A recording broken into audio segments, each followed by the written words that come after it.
In today's tech-driven world, it's easy to lose touch with ourselves amidst the demands of work, relationships, and daily stress. In this first episode of Campfire Conversations, host Jeffrey explores the transformative practice of solo retreats. These retreats offer a unique opportunity to step back, embrace intentional solitude, and focus on personal growth through practices like meditation, journaling, nature walks, and mindfulness. This episode features 5 panelists from the US and Canada, ranging in ages from their 20s to 60s, and coming from diverse backgrounds. They bring unique perspectives and varied levels of solo retreat experience, sharing their challenges, key practices, and how these retreats reshaped their lives, offering clarity and deep insight. During the live recording, online audience members asked thought-provoking questions, and in this episode, we've shared responses to one of those questions, offering even more wisdom and practical advice for anyone considering a solo retreat.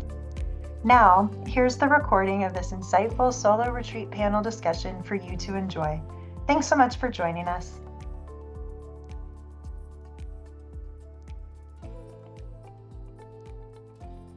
I want to welcome all of you, and I'm so excited. My name is Jeffrey, for those of you who don't know me, and I'm going to be the moderator. And I want to just let you know how excited I am. This is the maiden voyage for the Authentic Manhood program's first event on Zoom. I also want to acknowledge that these panelists are really wonderful, wonderful people who are taking time to share with us their expertise and their wisdom, and it's really beautiful. So I want to make a serious shout out of thanks for our panelists, and thank you participants for joining us. This is a Saturday, and you could be doing a million other things, but you're here, so thank you. Lastly, I want to recognize that though this is a Zoom conversation and we are doing this through the advance of technology, in some respects, we're all on the earth, and this earth is connecting us and grounding us while we are here talking together throughout the time that we have. And I just want to acknowledge that because the etheric and technical world can sometimes feel really disconnected, but we really are connected. For those of you that are not familiar with the Authentic Manhood programs, I want to just say one or two things. The Authentic Manhood programs are designed for men who feel somewhat isolated or disconnected or out of touch with their purpose or their passion, and who want to grow spiritually and relationally. AMP offers clear steps for men to intentionally embrace the essence of who they are and to find deeper meaning, to build sustainably strong connections and enriching relationships on multiple levels. So the frame I want to use on solo retreats is what a rare and beautiful thing for people to support themselves and to polish themselves to be in the world in even a more sustained and beautiful way. And you'll learn today, at least those people who are not panelists, a little bit about the range and depth of what solo retreats can provide you.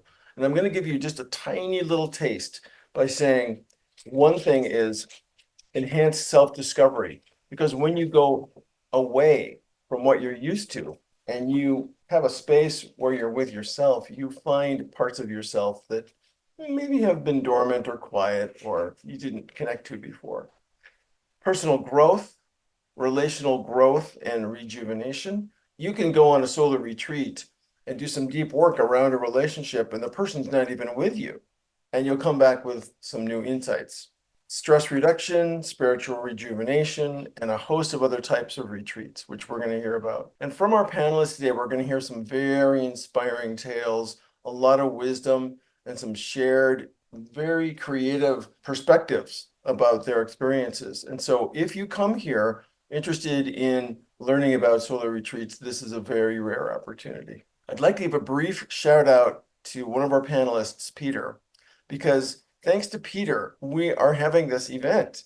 Peter came to a conversation I had with him months ago and said, well, I just want to let you know I had this incredible retreat. And I was so blown away by the intentionality, the creativity, and the intensity and the impact on Peter of that discussion and his retreat that I said, oh my gosh, we have got to bring this into the world and see who else in this sandbox could be fun to play with. So Peter, thank you. Thank you. That's very kind. I appreciate it. Absolutely. Our expert panelists are Terry, Rick, John, Peter, and Joel. Peter, if you would start, tell us about you, and then we'll just go around. Sure, yeah, I'd be happy to. I am 36 and I live here in Bloomington, Minnesota, just down the road from Minneapolis and the Mall of America. I live with my partner Becky and her three daughters that are 15, 13, and 9. And I've been on approximately 5 or 6 solo retreats, each one very unique from the others. Thank you so much. Yeah, Joel, you want to jump in? Sure, yeah. I'm 27 years old and I live out here in Eagle, Colorado. This is the first solar retreat that I've attempted. I live by myself and I'm a type 1 diabetic.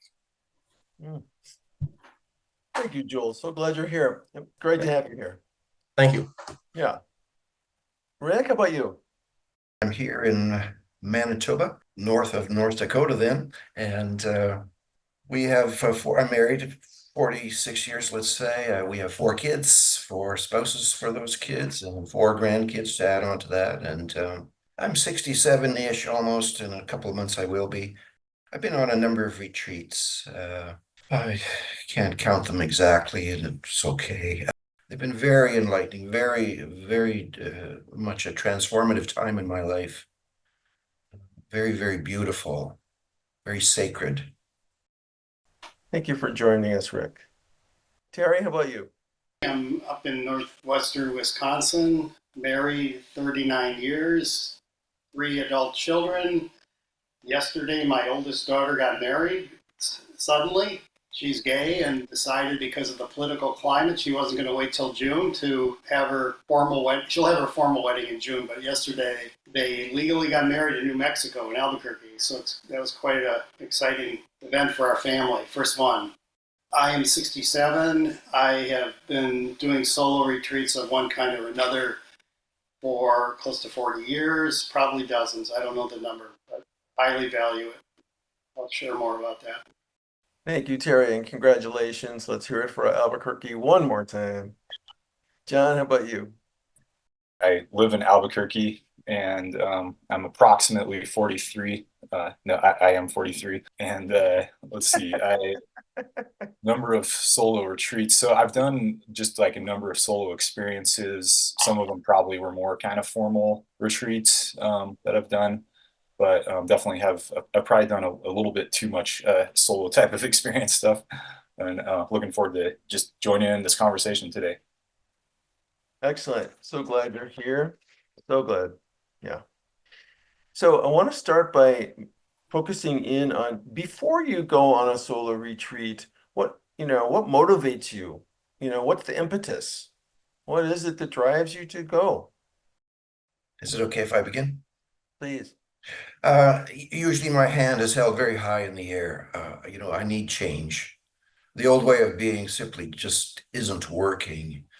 And I find that I could be out there maybe for trauma reasons or betrayal reasons, even just to be rebalanced and, actually a variety of things. And I just want life to be a little different. When I get into these things, I start my program of deconstruction to get rid of all the mind constructs that I've gone with and carried with and know that they aren't functioning very well. And of course they won't be. They're all made up. And so I go to break that down. And so I just start my deconstruction by dropping one of my addictions a month prior. Just start the deconstruction personally. That's how I begin. Thank you, Rick. It's great. Can I add a short answer to that as well? So I'm just going to keep this really short, but I just want to say for myself anyway, I think what I've observed is that there's quite a few motivations probably that come into play, a lot of which are probably subconscious or even unconscious that may or may not be fully based in health. I want to speak a little bit to that aspect today because I think it is possible to want to do some of these things out of like an escapist type of motivation.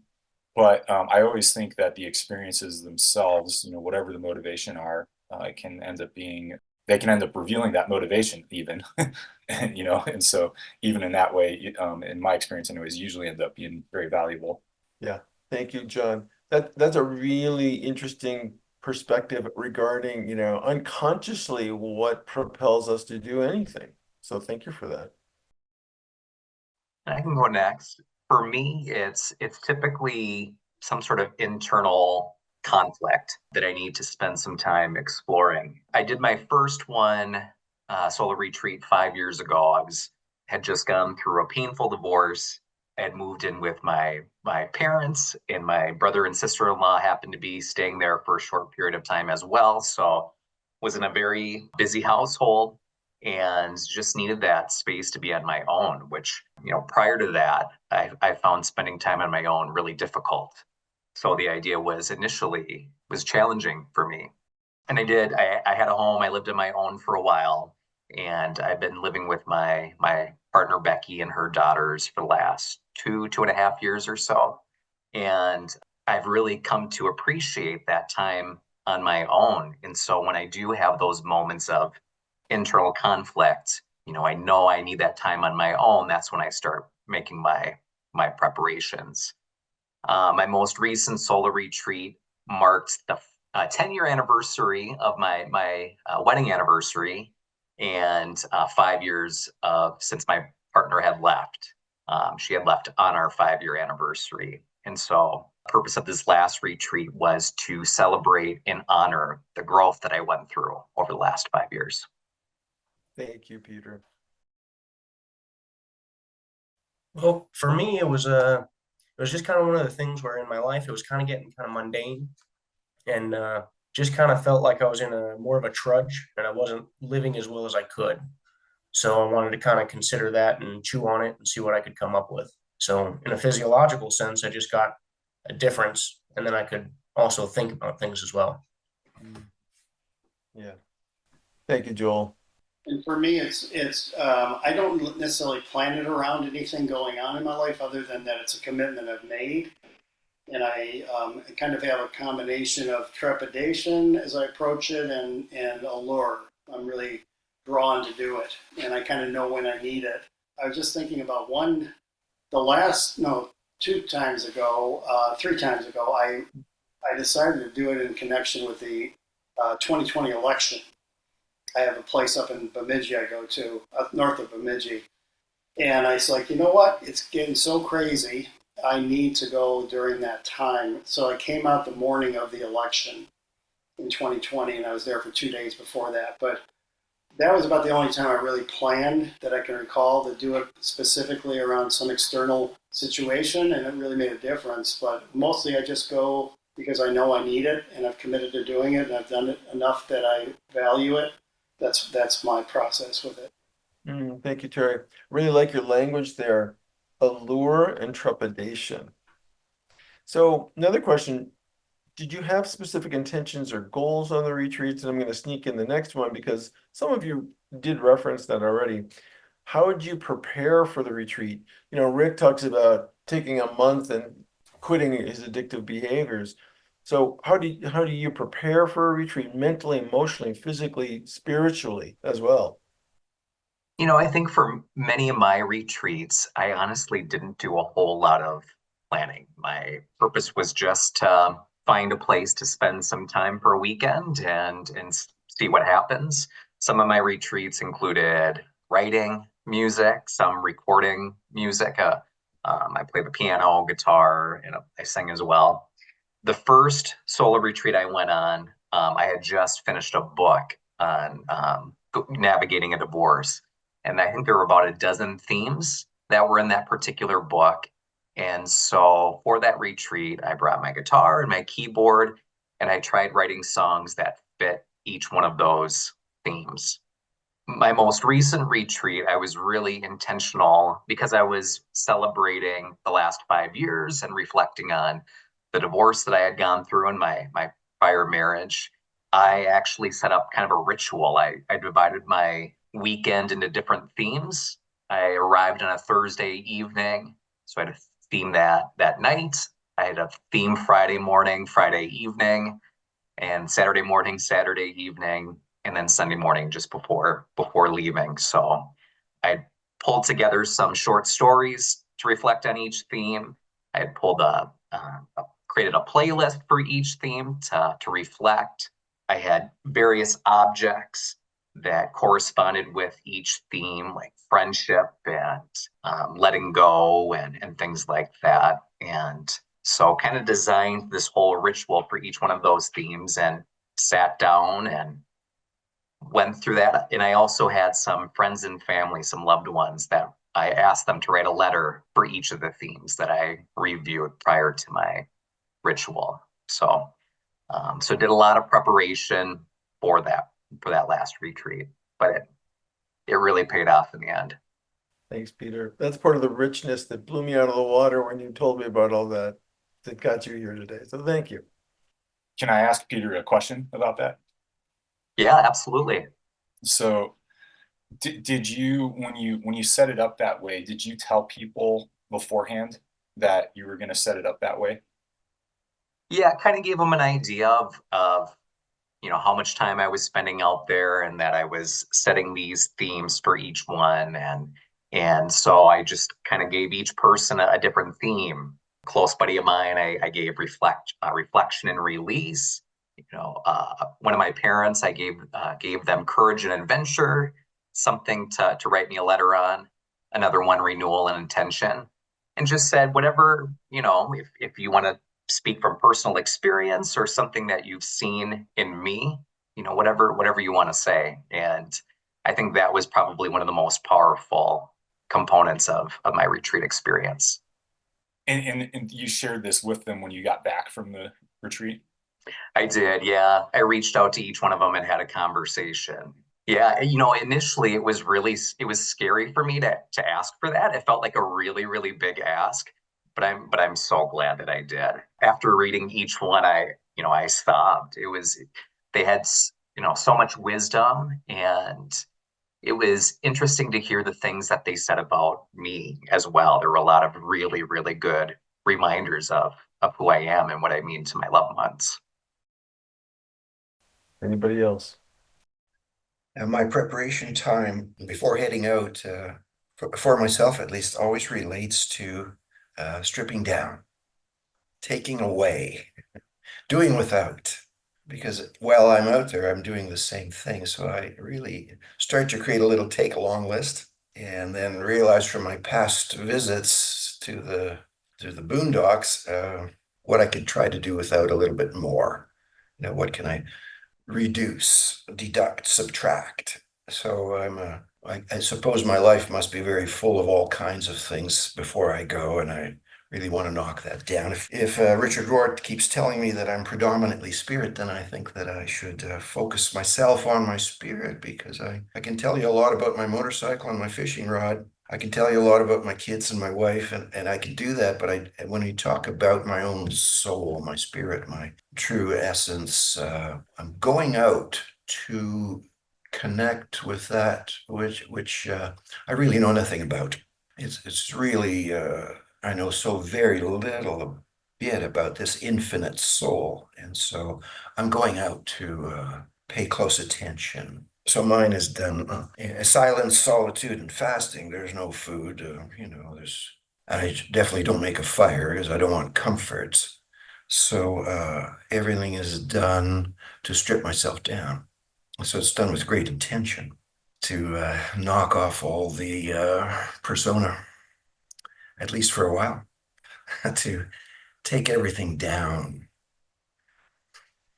So the process in advance is that, there's nothing to accomplish. I used to actually plan for myself.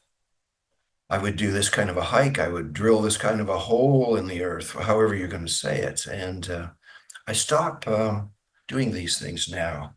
I go without any plan at the moment.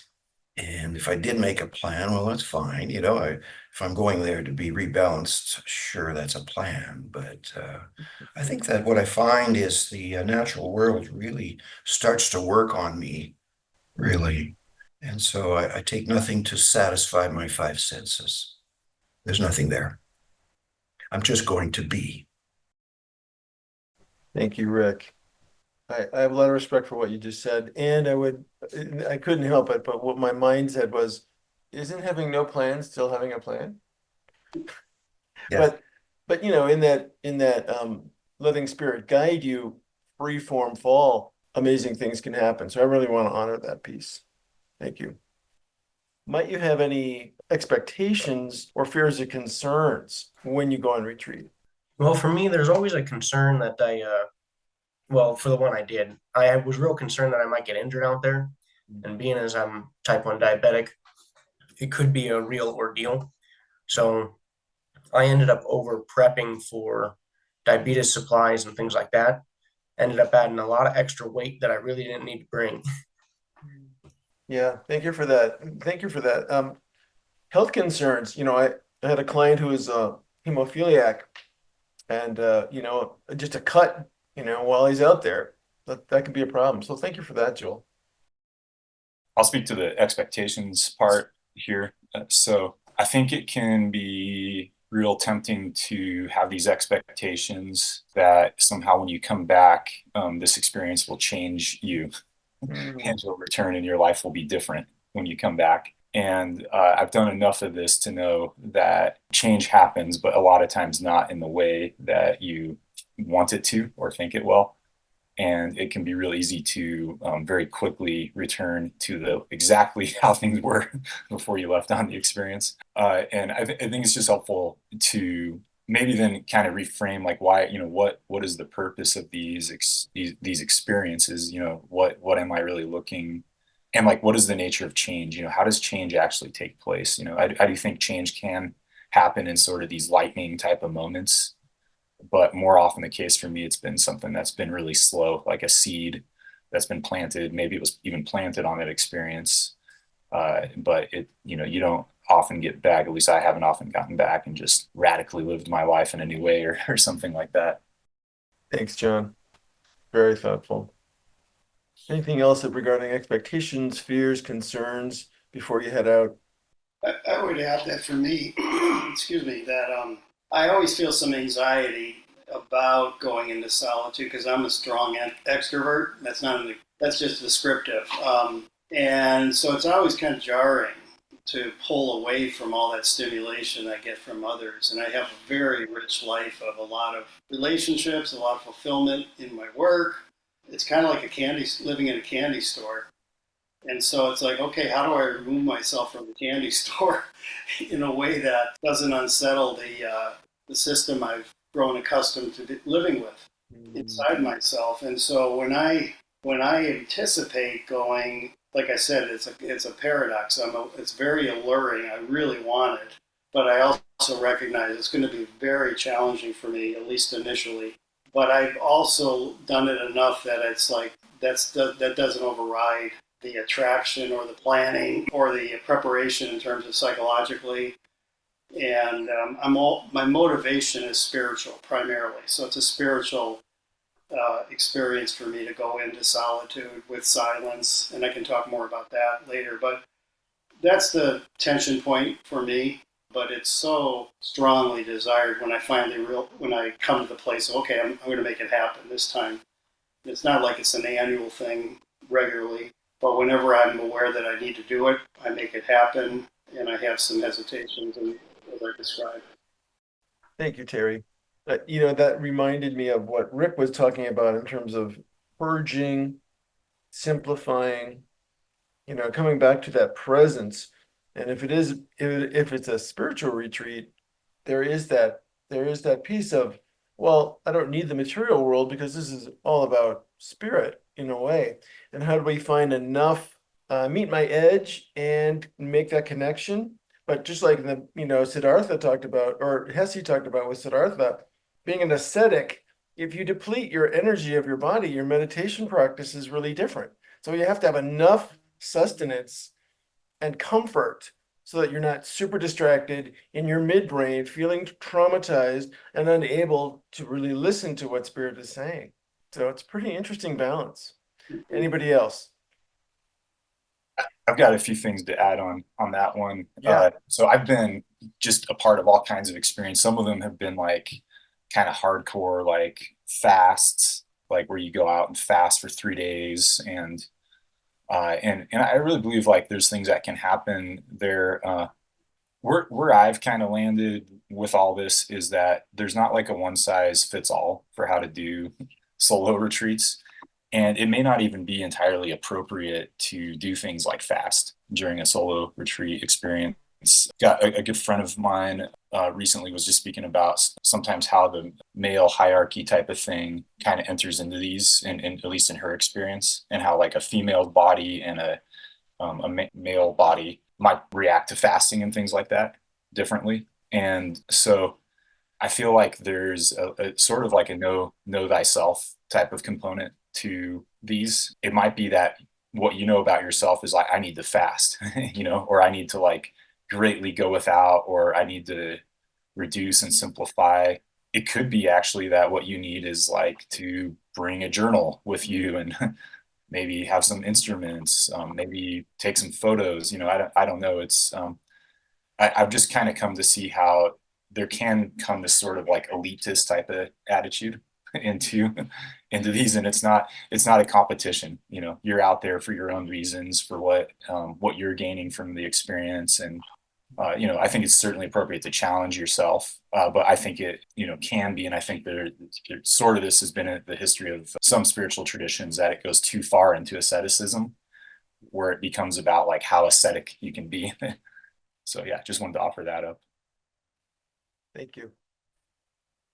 Yeah, I completely agree with that. And I think you're spot on that these solar retreats, really tailor it to your unique needs or challenges that you're experiencing. It sounds like many of you have been out camping and roughing it. For most of my solar retreats, I get an Airbnb cabin in the woods.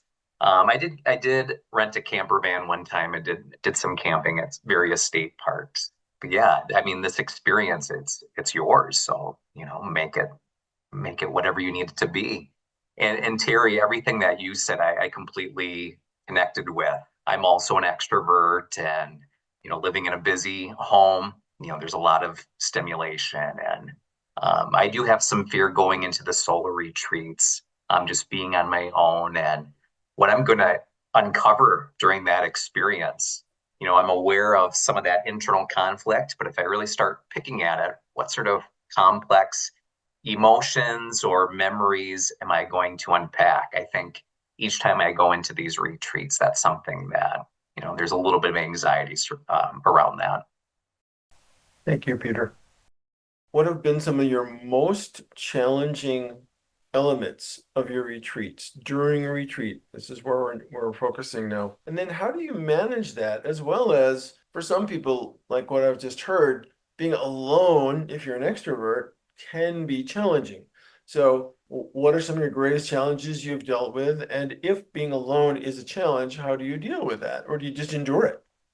So for me, it's a combination of silence and solitude. And so I'm stripping away the distractions by being in a space in nature that allows me to slow down and be present, but still be initially jarred. It's like I've hit the brakes and it's a little too much at first. So I've learned that the first day is going to be pretty hard for me no matter what. Mm-hmm. Then I settle in at night, and I don't have stimulation with lighting or a lot of food or any of that kind of stuff. And so the first night is always, or usually, it's a really good night of rest, and I just sleep and sleep. And then by the second day, the rhythm is starting to kick in, and whereas I may be on the first day pacing in the room, the space, trying to distract myself with reading or just really kind of coming out of my skin at some level, I've learned to trust it, and the facility of silence is so deeply embedded in who I am after over 35 years of meditation and centering prayer. I don't have any problem with the silence. I want the silence, and that's where I can trust that, along with being in nature, where it's kind of simplified and not noisy, not overstimulated. That facilitates going into the solitude more deeply. And so It's kind of a process of just slowing down, kind of like dimming the light over a day or so. And then I inevitably don't want to leave by the end of it. I really don't. I've touched into enough of the depth of what the experience provides that I actually do not want to leave. I want to extend it. So that's kind of the process over a couple, 3 days, whatever amount of time it is. Thank you, Terry. Great. I'm going there to break down the system, and so for me, not taking the food along is one of the quickest and easiest ways to drop egoic structures, because when you're very hungry, the growling stomach is the catalyst for that. So that works very, very well. In fact, you can watch your ego fall even in the first day, second day for sure. There's basically nothing left as you become one with nature, as I become one with nature. And so the beauty is, what if I would forget my bug spray? What if the wind would be heavy enough it would rip the tent? What if 2 days of rain would occur and I'm going to stand outside in the rain? You know, you can keep naming all the different catalysts that help to break down the man. And there's many, and they can come on. It's really quite wonderful. But I make sure I go where there are no people. There can't be any voices. If I'm going for silence, solitude, and fasting, there just can't be any people anywhere. I've got this beautiful place in Manitoba where when the last ice age left, it dropped sand dunes for hundreds of miles, huge sand dunes, and the oak trees took over the last 10,000 years. And so the acorns are everywhere. And that means there are the wild turkey, the deer, there's the bear. But the most dangerous one is the wild boar. And the wild boar can live in these forests year round in our extreme climates. It's -40. They don't care. They're so hairy. They're like a mammoth. And so when you're walking, I take my walks every day in the wilderness, and the walks do get shorter each day as the body has less and less energy from lacking in food. But the wild boar, when you're out there and you run into the pack, they surround you immediately.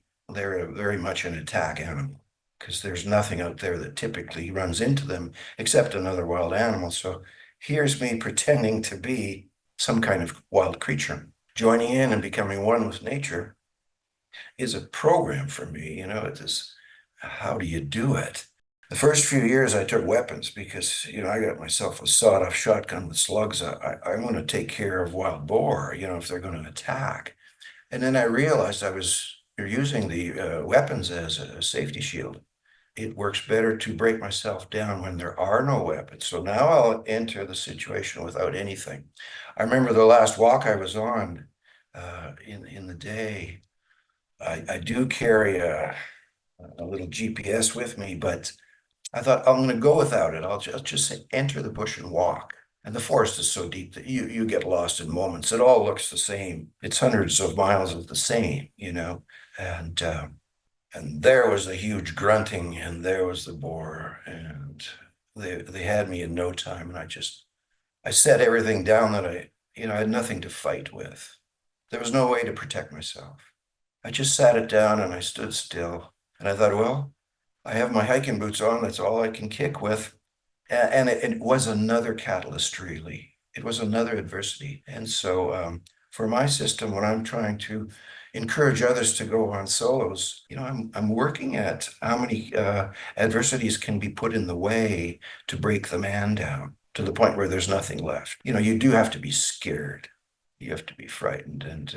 And I find that does work for me because I'm going there for intimacy of soul. The retreat is to be who I am outside of all the attachments and conditioning, all the mind constructs. I'm doing my best to say, I'll put them all out there and I'll think about them, but they do have to come down to find who I really am. I love what you said. How many adversities are needed to break this man down? Yes. Yeah, that'd be good on the mirror every morning. Thank you for that. Yeah, because look, I can enter the whole program as a big tough guy, as a outdoor wilderness man. So I enter with my ego very tall, but that has to all come down. And I'm not taking it down myself because I constructed it, you see. Yeah. Yeah. This is Burning Man. We are the Burning Man. We're going to burn ourselves down. Rick, you've got me really curious about whereabouts you're going in Manitoba now. I'm trying to find these dunes and forests on Google Maps here. I want to go out and be among the wild boars there. That sounds amazing. I want to just offer a little bit on that one. There's so many that kind of different challenges that can come about, and sometimes it's the opposite of what you think. Actually, sometimes you might be going on one of these things and thinking that what you need is like to get away from people and discover like actually like what you needed was to like a different relationship with people or something like that. Sometimes it might be that I've gotten out there and thought that like what I need is kind of this experience that's breaking me down, and actually the experience I needed was just a different way to enjoy life and a proper relationship with things. I want to share a story of one of my friends actually who I don't want to disclose his name, but he works for the CAC, Center for Action and Contemplation, and he was the CAC gives all their employees like 1 week intended to do like a spiritual retreat thing. And so he was going out in preparations, and a certain other person was telling him, all these things that he needed to do. And then he spoke with Mirabai Starr. Actually, I don't know if that's anyone that any of you are familiar with, but she basically was like, "Oh, honey, what you need is, bring the chocolate, bring these things with you. Like you live like this life that's like enough, like just crazy pace and going without, like go out there and embrace all these things." And so I just want to offer this up because there's such a wide array of how to do these experiences, I think, and I think it's just really feeling into. Sometimes it might be really like needing to go without, and sometimes it might be actually like the opposite of that. So that's all I wanted to offer up. Thanks, John. That's an interesting counterbalance there. Sometimes we need to simplify, and sometimes we need to do the opposite. And if nurturance is part of a self-care, self-love, and spiritual practice, then bringing chocolate might make sense. Just keep the bears away. Any unexpected emotion or insights that surface when you're on retreats? I remember going on a retreat to Pachamenteras once, and I was reading a book by Hafiz, and I just kept on going deeper, deeper, deeper into it. And I was both I had a lot of gratitude and I had a lot of grief. And tears for grief and gratitude were different, but boy, I feel like I filled this little hermitage with my tears, but it was very cathartic. So my question for you is unexpected emotions or insights that you've had, anything that you want to share about that? Well, one of them for me was, as far as the insights go, is naturally I'm pretty laid back and passive and fairly joyous. So I tend to laugh at anything that comes my way, whether good or bad. It's just there's usually something I find amusing in it. Mm-hmm. And one of the things that I found when I was sitting out there was that I've allowed that to go to an extreme, especially when I'm around people that I care about and problems they're facing.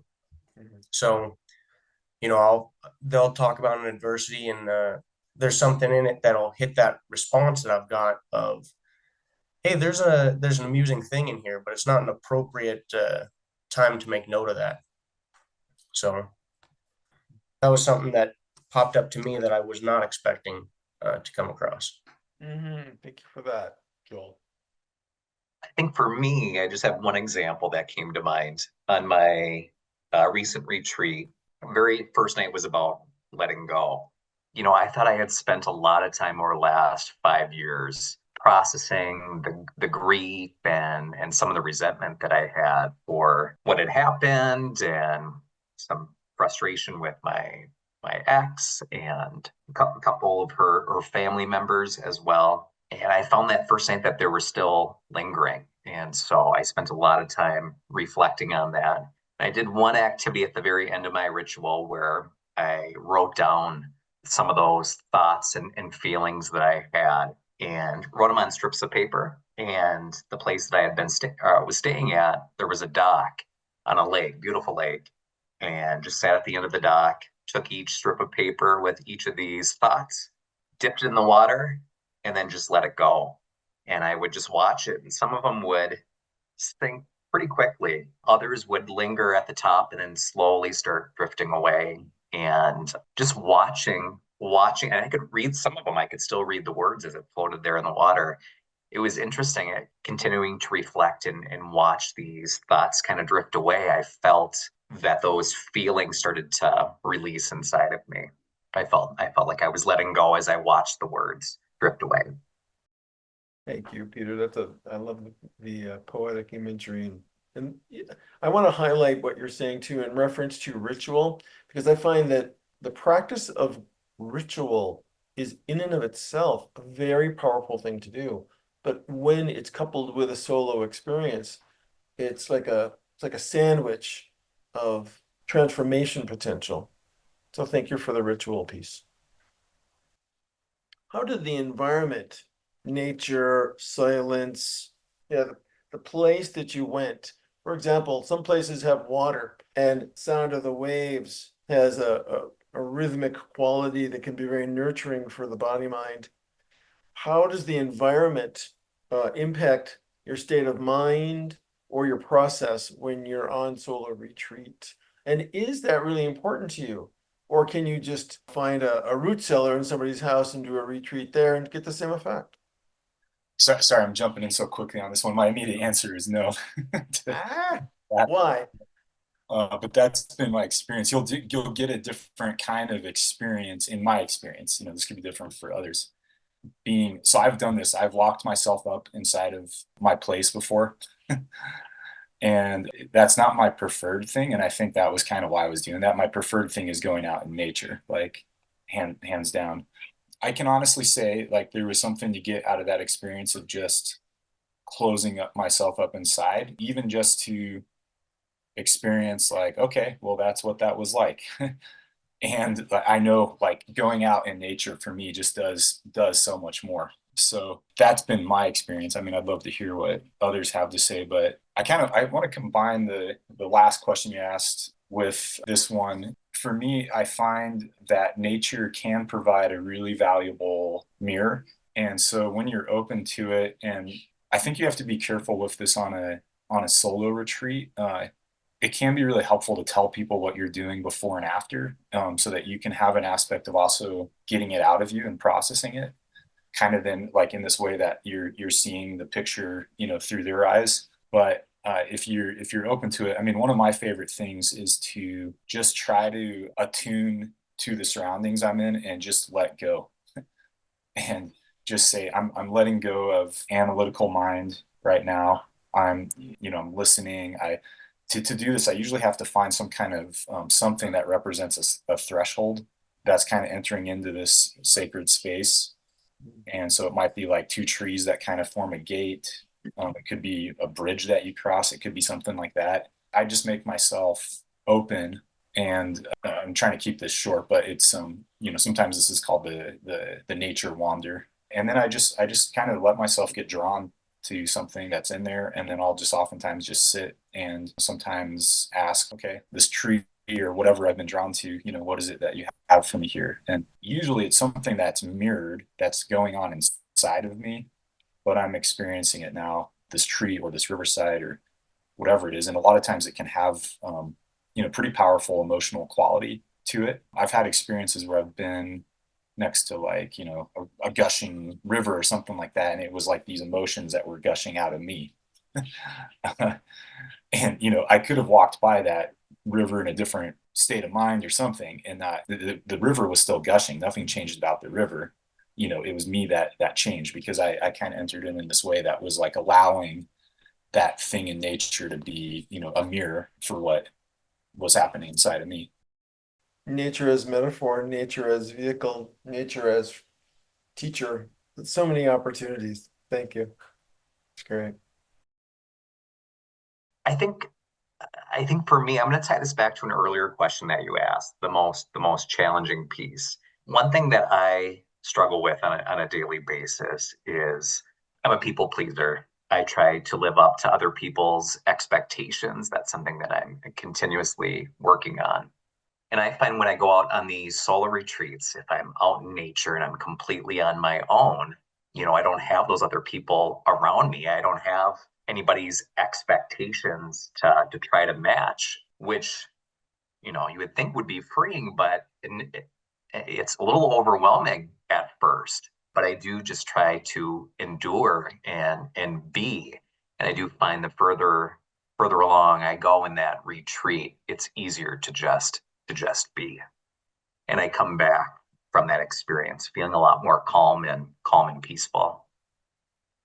Yes, I would say then as nature takes me down to where it wants me, when I'm not in control, as this rebalancing is occurring, it's definitely not me doing it. All these different catalysts are doing their chores. It could even just be a little snake or a squirrel. It could be something very simple for me. They might sit beside me and sing a little song or say something in the way they talk. In a way, all of a sudden I'm listening and I can hear it. And what is it?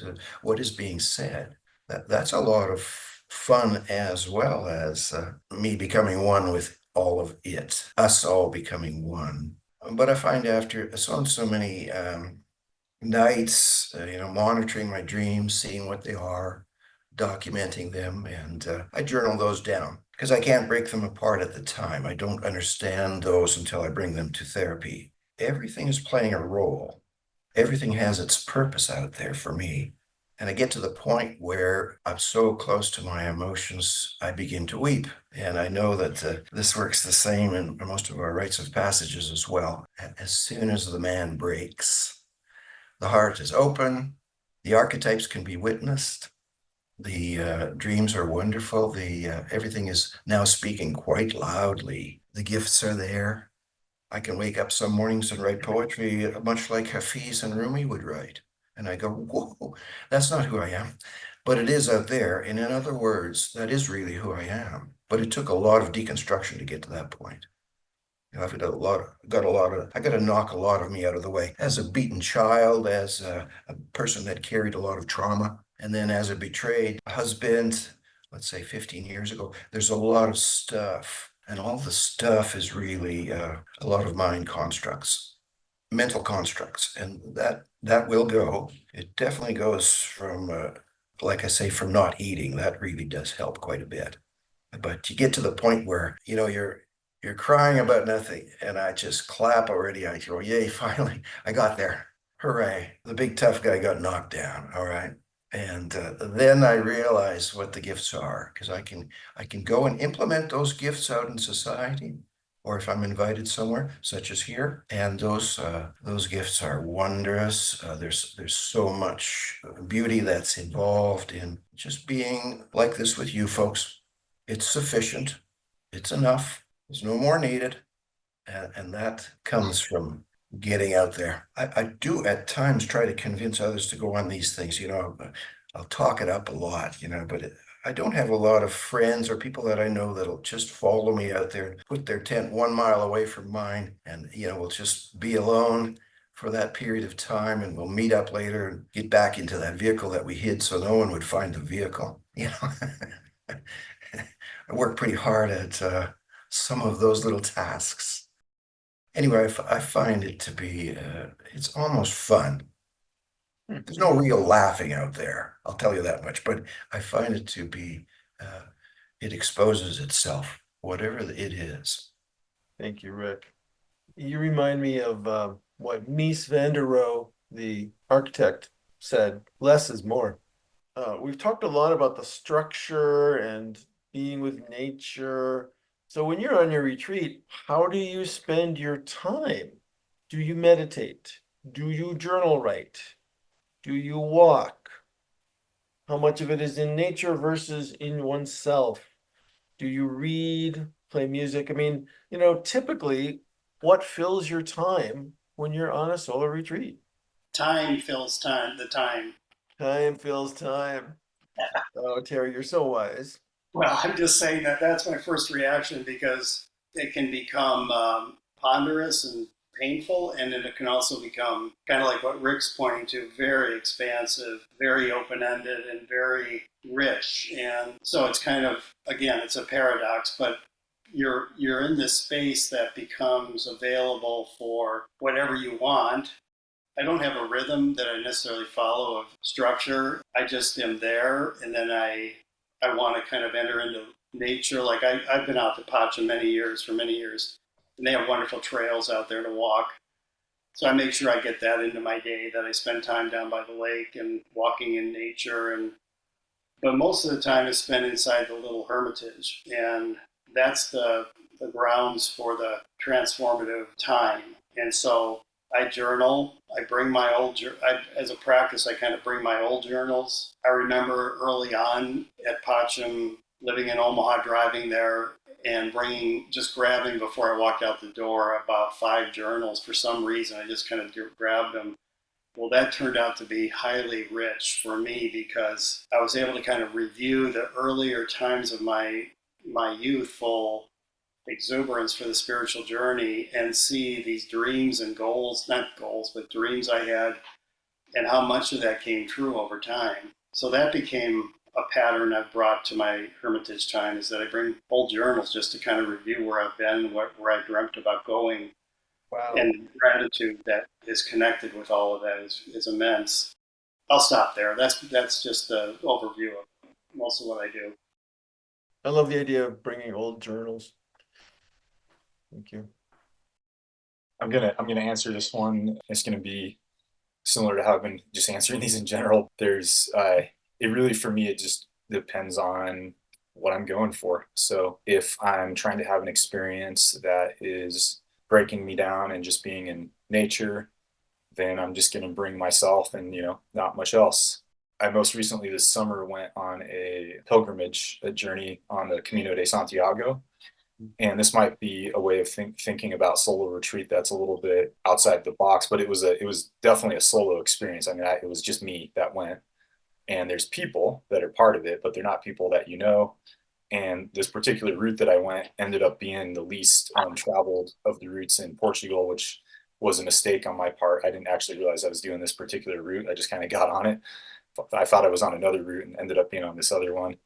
I was really glad that I had my journal with me. That actually became really important. I've been in this situation with my partner and kids for about 3.5 years now, and just finding that all of our vacation time and things like that is just spent with family and kids, and I was starting to lose this just being outside of that, for like a period of time. And so just walking along the coast in Portugal, parts of this route I was on were like fairly remote. It was just ocean water and me, and just kind of letting it just come, something about walking. So you can do a retreat where you're mostly sitting, but a walking retreat just, you have a different way of processing things and just letting it come. And especially with that ocean there in the background, again, for me, the place that you're at, I find really affects what happens for me. And I'm sure this would have been a little bit different if I was taking a walk through woods, it probably would have had a different quality to it. But yeah, having the journal, then I was able to take some time and just gave me a chance to really reflect upon things that I had. It's a little bit different reflecting upon a situation when you're in it as when you're out of it for a period of time. And I found that really helpful. So that's just again, a kind of an answer that's all over the place, but just a glimpse for at least that experience. Thank you, John. It's great. Good distinction between walking. I think of Thich Nhat Hanh, walking meditation, seated meditation, and woods versus expansive vistas. So nice to know what draws you and what feeds you and what doesn't. I wander. So every day I would wake up, sit out on a log and just watch nature go by. But then I do a little wandering, as much energy as I have in me for that given time. And after 3 days, there isn't much energy. I mean, the blood pressure is a little low without food. So you're very, very relaxed, but you can't go very far. But again, because most of our wilderness is really just many, many miles of the same thing, I found what really happened to me one time was I got lost. And if you ever want to really, I think Bill Plotkin does this with his people too, but somehow he would really love them to get lost, because boy, does that scare you. It throws you directly into liminal space. And I mean, this is the place of transformation. So when lost, you're almost frightened in the first few minutes. You're just like, how will I ever know how to get out of this place? What will ever happen to me here? And so this is another one of those things that really transforms immediately. What it does is put you in the present moment right then and there. That's all you have. How will I ever find my way out of this place?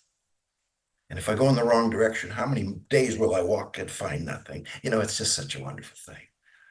So, uh, it is one of those. I don't know. It happens to you. Let's hope you guys get lost too.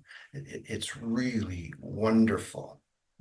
But you can only talk about it once you're done. When you're in it, you're just kicking. Your inner critic is on you very quickly and going, "What have you done to yourself?" You're virtually invalidates you immediately. But it's all in fun. What you call fun is really unique. I love it. Well, it's true. It's a very odd behavior. It's an odd thing to get involved with because you're going out there with intent. Yeah. But intent to find out who you are without all the other stuff attached. Yeah. I think anytime you put yourself in survival activation mode, the reason why you can't talk about it is because language centers in prefrontal cortex and reactive limbic system is where survival is going to and trauma is going to kick in. So you're in a activated state. And if you want to meet your own demons, what a beautiful opportunity. Do you experience lasting effects and perspectives and insights after your retreat? Or is it kind of a one-off and it lasts for a few days afterwards or a little while and then the flood of your day-to-day takes over and if you didn't journal write about it, it's gone? What do you think, Joel? Well, for me, I know that I wrote stuff down and really considered it, but right after I got back, I felt like I needed to go and talk to people in my life about little things that I'd kind of uncovered and gone, hey, this is something I saw that applied to you, and here's how it affected me. For me, I kind of had a purpose right after I got back of, hey, I got a little bit of work I need to do, to get this done. And then after that, I kind of chewed on it a little more, and then I came up with some other ideas after the fact that I really hadn't considered at all during the time, and I wrote those down too. So, but I'm sure I would have forgotten had I not. I'm with you. I'm with you. Thank you, Joel. There have definitely been immediate short-term effects of going on a solo retreat. As I said earlier, the sense of calm and inner peace. But as time goes on, as you go back into the office or whatever it might be, the daily stressors, that kind of those effects kind of start to fade away.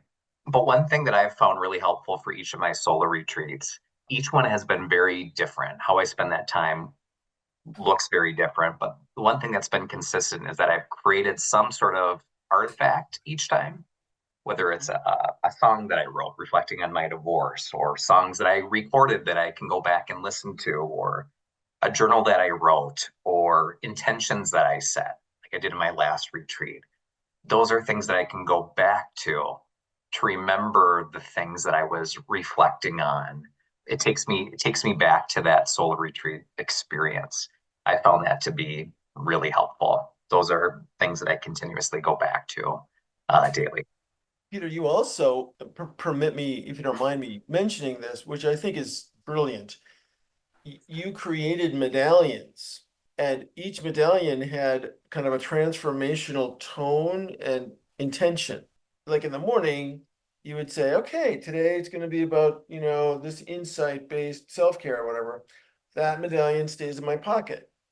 And we know from hypnosis training about ideomotor signaling, which is where you would take the medallion, put it in your pocket, and then throughout the day, you'd simply touch the medallion and remember the intention and connect to something inside that helps you feel better or stronger, or more happy, contented, let go, whatever.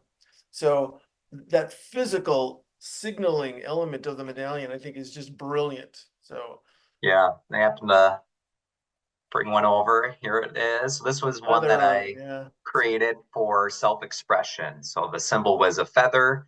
I had a feather as I was reflecting on it and set up my ritual.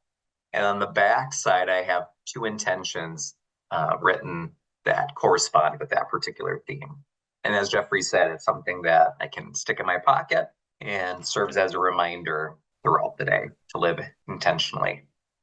I love it. Thank you for that. What lasts for you when you get back? What's an enduring element from the retreat that sometimes is very important to you or useful? Yeah, this might not be entirely answering that aspect of it, but That's fine. I do find, so let me start by saying this. So someone, a friend of mine recently gave me this saying that I think comes out of the Camino experience, but the hardest part of the Camino is coming back from the Camino. And so, I mean, I've just found this time and time again. If I don't know if anyone, who's part of this today has never done a solo retreat or not, but I think especially like the first time you do it is very powerful, or can be anyway. And then it can have this kind of feeling to it that might be like, I'm going to come back and my life is going to be this way. And then you get back and, you face all the inner demons or whatever that, haven't gone away. And there can be this thing where you, just as much as you had a high, you can have like an equal low coming back. Or, coming back, you can have all the intentions. So I had these intentions coming back from the Camino this summer, and I was really sticking strong with them. And just, despite my best efforts and everything, it led to just some things out of my control that I had no control over, just interrupted this thing that I was going to try to do coming back, and then I didn't get to do it. And so, yeah, I just find that, I think there's so much value in these experiences, and it's like, it'd be hard for me to even just, quantitatively talk about the value that you get from these experiences. And I've found that they're part of the life journey. And it's the life journey really is like, for me anyways, it's a very slow process. And you might even think that you're making huge changes, and they probably are, and then you look back and there's still more 10 years in the future. Here's these other really big changes that I wasn't ready to make yet. So I feel like they're all building upon each other. And that's probably what I've gotten the most out of it, is that they're little changes that become big changes over time that set you up for new changes to make, and just this kind of ongoing development. Very reflective. I love it. During the event, an audience member asked our panelists, how long should solo retreats be? Here are John and Terry's responses. Depends on how we define what a solo retreat is. If it's someone's first time, I would say, the longer the better, but within reason, so maybe it's like a weekend. Maybe you don't have time for that. Maybe it's just a day with an overnight part attached to it. Solo retreat can be something that can even be woven into our week. Maybe like every Friday or something like that, you take 3 hours and just, spend time in nature. Maybe that's like a little bit different of an idea of what a retreat is. I think it just depends on how much you've done it, what your reasons are for it. Maybe it might be appropriate to do a really long one, maybe like 2 weeks, but it's like, you do this every 10 years or something. Yeah, John, I would just add that I think to really bring your system into balance in terms of slowing down the entire system, it takes a couple days minimum. We're so kind of activated systemically anymore that just to get quiet, just to become receptive and open to what the solitude and the silence can offer. And I think the value of being in nature in whatever form it takes is also very, very helpful. So yeah, you can do a day thing at home or wherever, but it would be a very different experience than the solitude and nature for 2 or 3 days at a time. And again, in my experience, the longer the better. But it's all based on whatever you're needing. After the event, another audience member emailed us asking, how have these solo retreats helped you in your life back in the world? What are the main benefits you've gained? Here are Peter and Rick's responses. Hi there, this is Peter. When I've gone on my solo retreats, I've walked away with some sort of artifact, something that reminds me of what I was reflecting on for that particular retreat. Could be a song, could be a recording, could be various items I collected on that particular retreat, or items that I created that represented various themes that I focused on for that retreat. And those are very helpful things and can be helpful for weeks after the retreat. But I think inevitably, for me anyway, what happens is that I need to go back to that space over time. Continuing to go on these experiences continues to reinforce the importance of having a strong relationship with yourself. You know, as time does go on and there are new things in my life, new challenges or circumstances that require some deep reflection, you know, I realize that I need to prioritize that time and make an effort to find that time to be on my own and to invest in that relationship that I have with myself. Rick wrote, he shared this. My extended solitude time in secluded wild places spent in silence and fasting basically sped my evolution into greater depths of consciousness, as my family and friends witness and would point out. We enjoy the noticeable maturation that surfaces in your simple day-to-day functions with us. I've overcome a fair bit of historical conditioning in the wild, and it's enjoyable getting to know the real me within my daily inner work of self-examination and awareness. Stepping over my boundaries of comfort has encouraged growth, and dying to one's false self is tough and challenging work. I find less searching externally for what life's about because I've discovered gold. And when that occurs, my bucket lists go into the trash. When I get home, I clearly know what my focus is and very clearly know what no longer serves. Peace on the journey. We're just walking each other home.